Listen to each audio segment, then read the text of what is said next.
Tapi kalau misalnya ketemu yang selingkuh Sering. sering yang ketemu kayak gitu. Time to talk.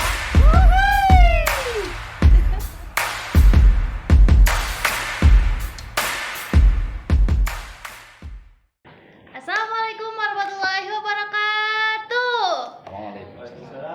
Oke, balik lagi sama kita di Time to Talk. Uhuy. Oke, kali ini aku kembali lagi sama aku Afifa, dan di sini aku punya tamu-tamu, dan kali ini kita bakal bahas tentang seputar dunia perhotelan. Jadi di samping aku ada Kak Cika. Hai Kak Cika, say hai ke kamera. Oke, terus di sini ada Pak Aris. Pak Aris, say hai. Oke, terus di sampingnya Pak Aris ada kakak cantik juga, itu Kak Patra. Kak Patra, say hai. Oke, jadi kali ini kita punya ibarat itu tamu-tamu yang keren-keren dari jurusan perhotelan. Jadi di sini kita akan tahu lebih lanjut nih kira-kira di perhotelan tuh apa aja. Karena kan pasti teman-teman semua banyak juga yang kurang tahu sebenarnya hotel tuh ngapain aja gitu. Taunya kan kalau misalnya perhotelan nih apa kayak cuman bersih-bersih aja gitu loh. Kalau boleh diperjelas gitu kira-kira di hotel itu ngapain aja gitu loh, Pak. Gitu. Oke, baik, terima kasih udah ngundang saya nih di sini. Dalam apa sih? Time to talk. Time Uhuy to ya? talk. Uhuy ya. Uhuy. Mengenai pertanyaan dari Afifah tadi, apa sih yang dikerjain di perhotelan? Kan biasanya selama ini ngelihat perhotelan tuh nyapu doang, ngebersihin toilet doang, ngelap kaca doang. Nah, itu yang pernah terjadi di salah satu angkatan yang ngedrop satu kelas. Pernah tuh. Kenapa? Karena diejekin. Apaan sih jurusannya jurusan pembantu? Keluarannya ini paling jadi babu. Nah, terus ngomong tuh siswa ke saya semuanya, ngedrop tuh saat itu. Tapi saya bilang mental kita jangan mental pembantu, walaupun kita memang pelayan. Saya bilang kaget tuh, bener Pak pelayan? Iyalah, presiden aja pelayan, yang lain aja pelayan, pejabat-pejabat negara semua pelayan masyarakat. Loh, kok kenapa kita tersinggung dengan hal yang seperti itu? Nah, karena mereka tidak tahu, makanya mereka menilai seperti itu. Seandainya mereka tahu hotel tidak cuman bersih-bersih, di hotel itu banyak banget departemennya. Ada yang front office. Nah, front office ini kerjaannya ngapain? Nerima tamu, baik itu check in, check out, dan handle semua informasi. Nah, itu yang mereka nggak tahu. Kenapa? Karena prakteknya di dalam. Nah, orang melihat kita ngebersihin koridor sekolah, ngebersihin kaca, ngebersihin toilet guru, siswa. Nah, itulah yang bikin stigma mereka negatif terhadap perhotelan. Padahal di luar dari itu kita banyak punya departemen. Nah, ini Cika, Patra, nah mereka udah ngerti. Karena mereka udah prakerin juga kan kelas 12 kemarin. Jadi udah tahu. Jadi di hotel bukan cuma tentang bersih-bersih, tapi juga banyak. Ada front office, ada FB department, ada HRD departemen, banyak macam, ada accounting departemen bahkan. Nah, makanya kemarin waktu saya lihat ada podcast yang kemarin. Nah, itu anak MM bisa nggak kemana? Bisa, di hotel pun nerima. Nah, di bidang misalkan marketing online-nya, nah diperlukan. Nah, itulah kenapa hotel itu sering dianggap keluarnya jadi apa sih, kerjanya apa sih? Nah, karena hanya belum tahu. Ketika orang sudah masuk ke dalam lingkup perhotelan, mereka akan memandang secara lebih luas. Berarti di hotel itu luas dong. Luas banget. Kalau nggak salah tuh kayak bartender, terus juga tentang kitchen tuh masuk juga nggak sih, Pak? Betul. Bartender ada. Di hotel itu kan ada fasilitas. Makanya kalau dari hotel itu definisinya kan di Menpar Postel itu sebagian atau seluruh bangunan yang menyediakan fasilitas penginapan, makanan dan minuman serta fasilitas yang lainnya dikelola secara komersial. Artinya bukan cuma tentang kamar. Dulu memang kamar doang, tapi berkembang seiring zaman akan banyak fasilitas di situ. Nah, semakin tinggi bintang, semakin banyak fasilitas. Nah, kayak ada bartending berarti ada entertain dong di situ. Ya kan? Nah, ada ilmunya juga. Kayak juggling, ngeracik minuman segala macam, ada ilmunya juga. Kitchennya apalagi supportingnya. Hotel menyediakan makanan minuman, yang produksinya siapa? Ya, kitchen. Semuanya, bahkan untuk tingkat steward. Nah, steward itu cuci piring. Kalau kami nyebutnya DJ. Nah, steward. Nah, steward tuh cuci piring ya. Kami bilang DJ. Tapi itu juga ada ilmunya, nggak bisa salah-salah. Kita nyuci piring di rumah gimana? Paling pakai spons, sabun, air, selesai. Di hotel nggak sesimpel itu. karena ya ada standar operating procedure, terus juga plat orang macam-macam, kan piringnya bentuknya macam-macam, nggak bisa salah handle, nanti bisa gores, nanti bisa pecah yang bisa membahayakan tamu lain. Nah jadi itu untuk tentang cuci piring pun ada ilmunya, ada standar operating prosedurnya. Nah apalagi yang ke atas atasnya ya tadi sampai yang housekeeping, nggak sembarangan ngelap kaca, nggak sembarangan nyapu, tekniknya ada biar efektif. Itu yang orang kebanyakan belum tahu. Nah itu kita ajarkan di SMK. Yes. Seberapa penting sih layanan di dunia perhotelan? Layanan di perhotelan ya itu nomor satu. Nah, layanan di perhotelan itu, dunia perhotelan namanya hospitality industry. Itu pelayanan itu nomor satu sudah. Contoh, ketika perbedaan antara produk dan jasa. Nah, coba kalau produk jual barang kan, kalau jasa jual layanan. Iya kan? Contoh nih, ketika Cika atau Viva nih belanja bensin Pertalite pinggir jalan, nah terus yang ngelayanin nggak ramah, tapi kita perlu, bang beli bensin dong Pertalite 2 liter. Nah saya yang jual, saya diam aja, merongot, banyak masalah dipikir, banyak masalah. Saya tuangin tuh ke motornya Viva sama Cika, tuangin, bayar nggak? Bayar. Meskipun Nggak ramah. nggak ramah, Kurang. yes, akan tetap bayar. Tapi ketika itu terjadi di dunia yang jasa diutamakan itu adalah pelayanan yang ramah, ketika datang ke hotel, ada kamar nggak? Ada kamar nggak mas? Mau nginep nggak? Enggak lah. Nggak bakalan. Yang ada diviralin di TikTok. Yang ada diviralin di TikTok, diviralin di Instagram, ya itu tadi layanan itu nomor satu. Bahkan di hotel itu first impression itu paling utama. 1 menit, 5 menit pertama itu paling menentukan untuk selanjutnya.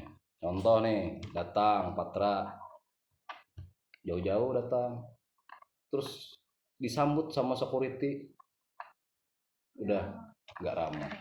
Masuk ke hotel, doorman atau bellboynya nggak bukain pintu, buka pintu sendiri, bad mood dong. Nah, sampai ke reception, walaupun kamu senyumnya sampai ke telinga, nah saking ramahnya nih, ibaratkan ya, nggak akan mempan. Orang bisa bad mood karena tadi first impressionnya sudah nggak bagus. Nah, walaupun di luar sana dia sudah good mood, enak sudah moodnya. Ketemu orang yang tidak memperlakukan dengan baik, mereka akan berubah menjadi orang yang bad mood. Tapi orang bad mood di luar sana ketemu pelayanan ramah di hotel, mereka akan berubah menjadi menyenangkan. Nah, jadi pelayanan itu memang nomor satu untuk di bidang hospitality industry. Oke, kalau misalnya pelayanan tuh kan nih di dunia perhotelan tuh nomor satu ya Pak. Berarti tuh benar nggak sih kalau misalnya anak-anak perhotelan ini dituntut untuk bisa berapa bahasa, minimal banget bahasa Inggris gitu. Itu sepenting itukah bisa bahasa asing gitu bagi mereka-mereka kakak-kakak yang di perhotelan gitu? Ya, jadi kalau di perhotelan memang diperuntukkan untuk bisa berbagai macam bahasa, minimum bahasa Inggris, betul Pak. Nah, tapi kadang kita di SMK ini ataupun di manapun, biasanya saya ini belajar SMA dulu. Adalah SMA dulu. Saya diajarkan dari SMP, SMA itu tentang grammar Pak. Bukan berarti grammar tidak penting, tidak, itu penting. Tapi faktanya setelah saya kerja di perhotelan, sebelum saya menetap di sekolah ini, itu saya kira tidak ada tamu yang pakai grammar. Nah, warga asing itu banyak nggak pakai grammar. Terus aja pronouns mereka, enggak.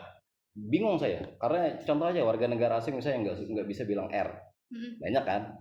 Nah, itu sangat konflik dengan pendengaran saya. Ini apa sih maksudnya? Nah, seperti itu. Nggak usah jauh-jauh tentang grammar, tentang itu aja mereka, tapi mereka pede. Nah, karena saya pernah belajar dengan dengan dosen saya bahasa Inggris. Apa sih artinya bahasa menurut kamu? Bahasa itu gini Pak, harus sesuai Pak, kayak bahasa Indonesia harus ada subjek, predikat, objek, keterangan kayak gitu. Salah semua kata dosen saya. Kenapa? Bahasa itu yang penting orang mengerti apa yang kamu ucapkan, kamu ngerti apa yang mereka ucapkan, selesai. Dan itu yang saya terapkan waktu saya di hotel. Saya nggak pintar grammar, saya nggak menguasain. Tapi saya berani bicara dengan orang yang pakai bahasa Inggris. Ini banyak banget nih kayak tamu-tamu yang komplain atau tamu-tamu yang marah sampai ribut lah mungkin sama kebanyakan front office atau F&B ya. Jadi gimana sih cara nyikapinya sekira tamu itu nggak kecewa sama kita? Masalah handling komplain ya. Bagaimana mengelola supaya handling itu jadi pujian? Kan biasanya tamu itu langsung bernada tinggi. Iya, kalau Dilihatnya nggak enak kan Iya. sama orang. Iya, oke. Ketika seorang tamu, saya misalnya bersama Patra, bawa bayi, anak kami nih, bawa balita. Nah, terus makan breakfast di hotel. Breakfast di hotel, kemudian susu yang kami ambil basi. Apa yang dilakukan waiter atau waitress atau yang jaga? Ayo, gimana? Saya coba nanya balik nih, bos. Silakan kepada Kak Cika Ayo, yang Susu yang diambil Ternyata basi. Ini yang dihidangin di breakfast nih. Saya ambil nih, saya minum atau anak saya minum nih, basi. Nah, gimana? komplain. Saya pasti komplain kan. Nah, Berarti- terus kamunya gimana? Harusnya gimana? Pertama minta maaf dulu pasti Yes. ya. Ah. Minta maaf terus pasti ganti itu susu. Ganti itu susu. Uh-huh. Selesai perkara. Selesai, tapi kalau mungkin ada misalnya sakit perut atau apa, balik lagi ke waiters juga. Yes. Karena Jadi kan waiters maaf Pak. ah, Karena kan waiters harusnya sebelum semuanya Dihidangkan. dihidangkan pasti diperiksa dulu, dicek. sebenarnya aku pernah dengar tuh dari manajer aku. Dulu itu kalau sebelum kita menghidangkan tamu makanan itu kita harus nyicipin di belakang sedikit, walaupun sedikit itu kita harus export ya test food. gitu ya. Nah, jadi benar tadi. Pertama tuh pasti sudah minta maaf. Nah, minta maaf. Terus kemudian mengganti pasti harus wajib. Kemudian setelah itu apa? Ketika sakit perut baru yang tidak. Serta merta kita harus lihat kondisinya langsung dan perhatian langsung ke anaknya atau siapapun yang meminum itu. Kita datangin dokter langsung apa segala macam gitu. Tamu itu perlu itu. Perlu kedekatan emosional. Bukan cuma sekedar komplainnya diselesaikan selesai, enggak. Harus ada kedekatan emosional. Anak yang minum, kita harus beranggapan bahwa dia kayak anak sendiri.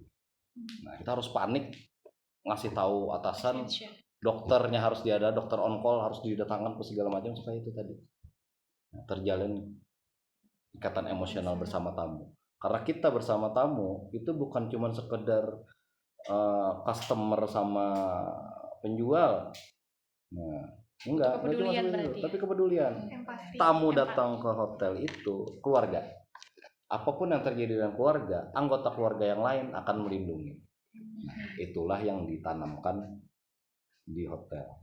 Mengenai misalkan ada yang tidak seperti itu, nah itu dikaji ulang tuh hoteliernya seperti apa. Ada kemarin ada apa yang MotoGP kemarin di Mandalika, Ya, NTB. Menarik. Ramai kan itu ramai Lagi kan? ramai. Dia bilang seperti ini. Saya dedikasikan kemenangan saya buat Rusman, petugas hotel. Ayo. Kenapa? Karena Rusman di situ melayani dia dengan sangat baik. Ayo pikirkan. Juara dunia mendedikasikan kemenangannya buat Rusman yang petugas hotel. Kenapa? Pelayanannya luar biasa. Nah, itulah fungsinya dari pelayanan. Kita tidak minta jasa, tapi orang akan mengingat kita. Saya pernah dikasih tahu atau saya dulu, kita ini kayak artis, Riz. Iya, Iya, Pak. benar. Saya Orang- punya cerita soal tamu yang makan siang waktu itu grup. Dia itu bilang gini, "Mbak, namanya siapa? Mbak mirip loh sama anak saya, cara ngelayaninnya baik banget. Terus mau minta foto nih, Mbak boleh gak minta foto? Soalnya tuh anak saya mau lihat," dia bilang gitu. Akhirnya kami foto bareng dan saya dikasih tip, alhamdulillah. Alhamdulillah ya Tip. Saya lama nggak mau rasain manisnya Tip. Iya, jadi seperti tadi tamu ketika senang dengan pelayanan kita, dia akan selalu mengingat, walaupun kita belum tentu ingat sama dia. Contoh lain di setiap hotel biasanya ada yang jadi rising star-nya biasanya. Kalau Depo misalnya ada yang terlalu yang cemerlang lah orangnya. Jadi tamu tuh biasanya nyari. Nah, misalnya contoh Cika di Frontliner. Datang tamunya, saya tamunya misalnya. Saya maunya nyari Cika, pokoknya datang. Cika mana Cika? Cikanya sip 2. Nanti kalau sip 2 ada terus hubungin saya ya. Nah, Jadi gini nih, mungkin kebanyakan orang di Indonesia mungkin ya, Iya. Terlebihnya di kota kita Banjarmasin, kebanyakan cara pandang mereka terhadap hotel itu buruk. Ya, maaf kayak Gina gitu. Ya, Oh, gitu. Narkoba. Iya sih, Pak. kebanyakan ya. Kebanyakan Di di mata mata orang pemikiran awam. langsung saya kerja di hotel langsung pemikirannya langsung Iya, ke arah sana Pak. agak menjurus. Iya, Ya, benar. menjurus membelok. Jurus apa nih? Jurus apa nih? Iya. Jurus satset. Kayak stigmanya tuh Langsung buruk buruk aja. kan, ya, Padahal hotel tuh itu kalau di nggak salah mata dengar masyarakat. dengar tuh kayak kalau kerja di hotel tuh cuannya gede gitu. Iya.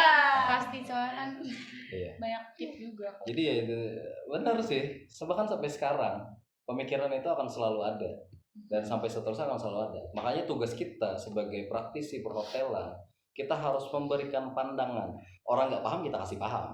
Masa iya semut gigit satu terus kita cari sarang kita bakar semuanya? Iya. Kan nggak adil. Nah, oknum setiap bidang itu ada oknum. Di hotel, nih contohnya.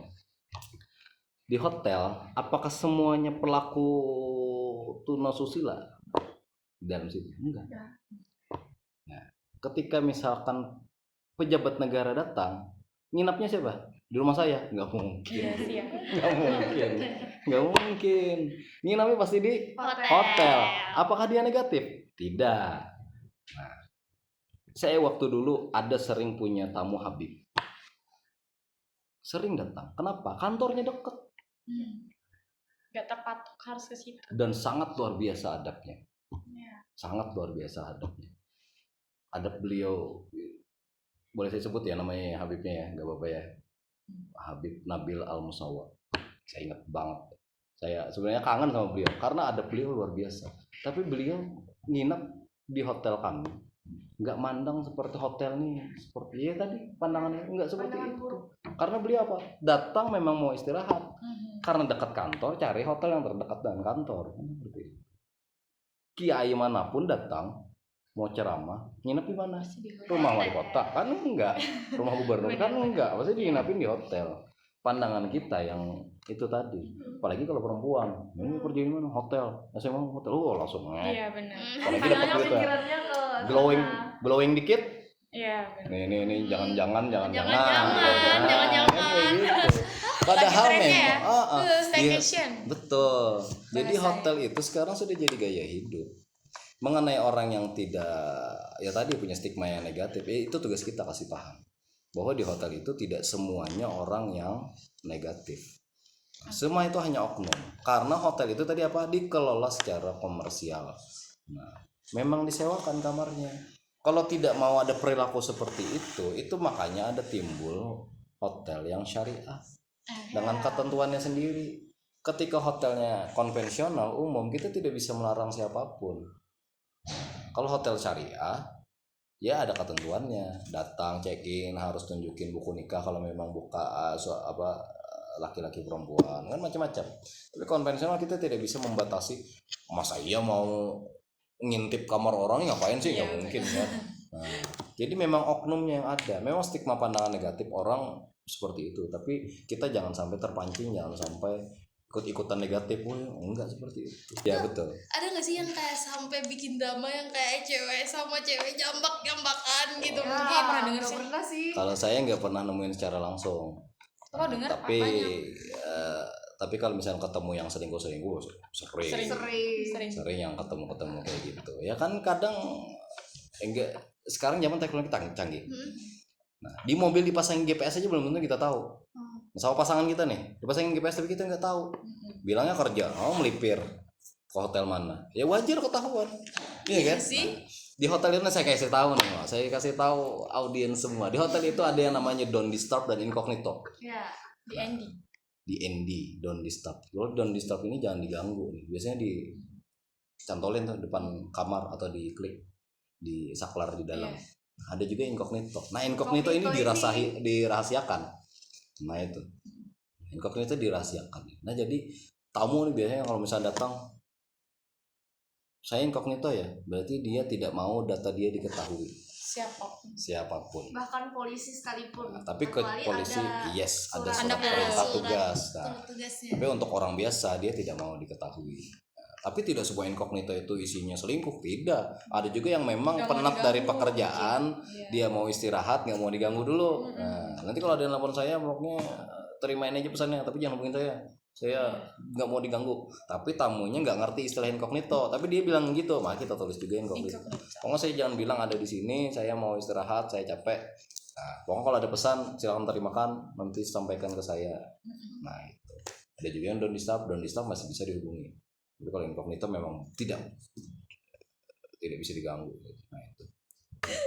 Jadi ya seperti itu. Memang ada kehidupan yang seperti itu, tapi tidak semuanya. Saya pastikan tidak semuanya. Saya belajar di hotel dari 2007 sampai sekarang. Ya pandangan negatif masyarakat itu kan selalu ada. Tapi tugas kita memahamkan beliau itu. Apalagi biasanya dari daerah. Ibunya ada di kampung. Pandangan apa sih anaknya masuk hotel, kayak nggak ada jurusan lain aja. Tugas kita lah memahamkan dan jangan terpancing, karena hotel itu kenapa uangnya banyak, karena ada beberapa level yang mereka harus lalui. Pertama, mereka casual itu apa, pas ada event baru dipanggil. Nah, casual pun mahal sekarang, 100.000 minimal sekali kerja, 100.000. Nah, casual, di atas casual ada daily worker. Daily worker ini dibayar harian juga, tapi tiap hari dia masuk sekitar 20 harian masuk. Setelah ini meningkat, ada lagi yang namanya karyawan kontrak. Nah, karyawan kontrak ini dia dapat tunjangan per 15 hari, pertengahan bulan dia dapat tambahan service, tambahan uang tunjangan, bahkan bisa lebih gede daripada gaji pokoknya dia. Kenapa? Karena pelayanan tadi. Di hotel itu ada 11% pajak. Itu yang 10% membedakan pajak. perhotelan sama yang lain. Lain ada Karena 21%. hotelan ada tax service. Nah, pajak dan 21% pajak dan pelayanan. Nah, pelayanan itu dibagi-bagi nanti ke karyawan. Bisa lebih. Ada salah satu hotel di sini di Banjarmasin yang 4 juta, 5 juta servisnya. Di luar gaji pokok staf aja 2 juta. Berapa sih UMP kita? 29 ya. Nah, servisnya bisa 5 juta tembus. Artinya dia hampir berapa tuh?